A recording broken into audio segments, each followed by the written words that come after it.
আসসালামু আলাইকুম রহমতুল্লাহ তালা বারকাতু। ওয়ালাইকুম আসসালাম ওয়া রাহমাতুল্লাহি ওয়া বারাকাতুহু। প্রিয় দর্শক, আমাদের যে পাশে একজন মুরব্বী দেখছেন, আসলে মনে করবেন যে উনি আসলে কোন মুরব্বী।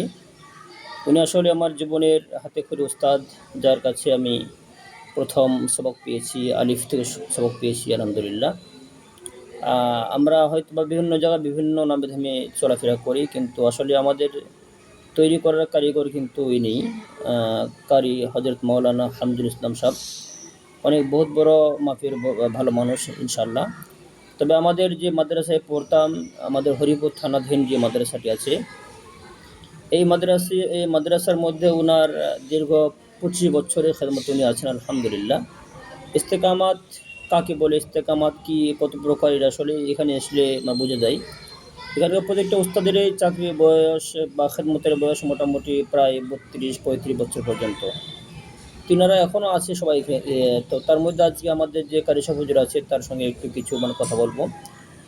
আসলে এই হুজুর, আপনি এতদিন ধরে আছেন, এই খেদমতের প্রতি আপনার সামনের আগানোর প্রতি ইচ্ছা কীরকম আপনার, বা আসলে খেদমতটা করে আপনার কি লস হয়েছে জীবনে, নাকি আসলেই লাভ হয়েছে, একটু একটু যদি বলতেন। আলহামদুলিল্লাহ, আল্লাহ পাকের অশেষ রহমত ও মেহেরবানি। আল্লাহ পাক অনেক সুখে রেখেছেন, আজও পর্যন্ত সুখে আছে, আগামী তো সুখ পাবো বলে আল্লাহ পাকের কাছে আশা রাখি। এর মধ্যে থেকে এই খেদমতে আসি, অভাব অনাটন কি জিনিস আমি এ পর্যন্ত বুঝতে পারিনি। আল্লাহ আল্লাহ এত সুখী রাখছে। এই মাদ্রাসার খেদমতে যে এত বড় আল্লাহ পাকের রহমত বরকত, আমি তার সচক্ষে দেখেছি। কে দেখুক আর নাই দেখুক, তো আগামী তো আমি যতটুকু আল্লাহ পাক আমাকে হায়াত দিয়েছেন, সে হায়াতটুকুর মধ্যে সুখে থাকবো বলে আল্লাহ পাকের কাছে আশা রাখি। আসসালামু আলাইকুম। প্রিয় উপস্থিতি, আসলে আমি এখানে একটি দাবি করতে যাচ্ছি, আমাদের ভিডিওটি যারা দেখবে ইনশাআল্লাহ শেয়ার করে দিবেন।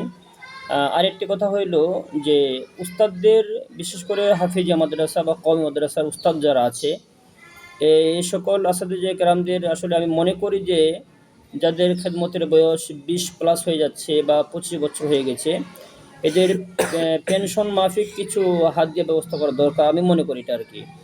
আর আপনাদের মন্তব্যটা অবশ্যই কমেন্টটা আমাদের ভিডিও বক্সের মধ্যে ইনশাআল্লাহ জানাই দিবেন।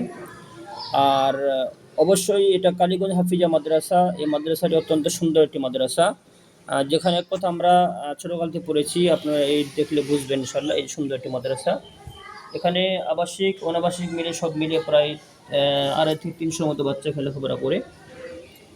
এখানে অত্যন্ত মনোরম পরিবেশে লেখাপড়া করা হয় ইনশাআল্লাহ। এবং কি আমাদের উস্তাদে আরও আছে এখানে আল্লামা জুলফিকার আলী কাসেমি, এবং এখানকার মুহতিম হলো মাওলানা গোলাম রব্বানী সাহেব। উনি বর্তমানে খুব অসুস্থ, আল্লাহ তাআলা যেন শিফায়ে কামিলা ওনার নসিব করে, অবশ্যই আমরা দোয়া করব।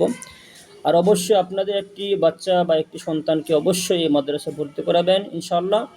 আর আমার উস্তাদের জন্য দোয়া, এবং পরিশেষে আমার জন্য দোয়া। সকলে ভালো থাকবেন, এই ভিডিওটি শেয়ার করতে অবশ্যই ভুলবেন না। আজকের মতো এই ছোট্ট ভিডিওটি এ পর্যন্ত। আসসালামু আলাইকুম ওয়া রাহমাতুল্লাহি তাআলা ওয়া বারাকাতুহু।